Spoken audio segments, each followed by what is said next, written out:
तर मित्रांनो बघा, आता हा क्लर्क मुख्य परीक्षेला 2019 ला आलेला प्रश्न आहे.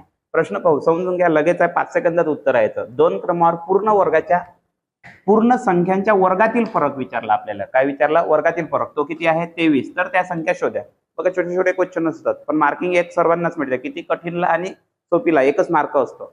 बघा, असा जेव्हा क्वेश्चन येतो वर्गातील फरक, त्यावेळेस काय करायचं? त्या संख्यांची बेरीज करून पाहायची. ते 23 आली पाहिजे म्हणजे ते उत्तर. जसं पहा, आता इथं 13 आणि 14 27 होते, होत नाही. पण इथं पहा, हे उत्तर राहील त्याचं. 11 आणि 12 यांची बेरीज किती होते? 23, म्हणजे उत्तर हे झालं. आता आपल्याला चेकही करून पाहायचं असन, 11चा वर्ग किती होतो? 121. आणि 12चा वर्ग किती होतो? 144. यांची बेरीज करून पहा तुम्ही. वर्गातील फरक पहा यांचा. सॉरी, आपल्याला काय विचारलं? फरक. मग आता 144 मायनस 121 तर काय येतो? 3 आणि 2 आला. मग त्यापेक्षा सर्वात सोपी काय आहे आपलं? त्या संख्याच्या वर्गातील फरक विचारला तर त्यांची बेरीज करून पाहिजे. 11 आणि 12 यांची बेरीज किती येते? 23. नमस्कार.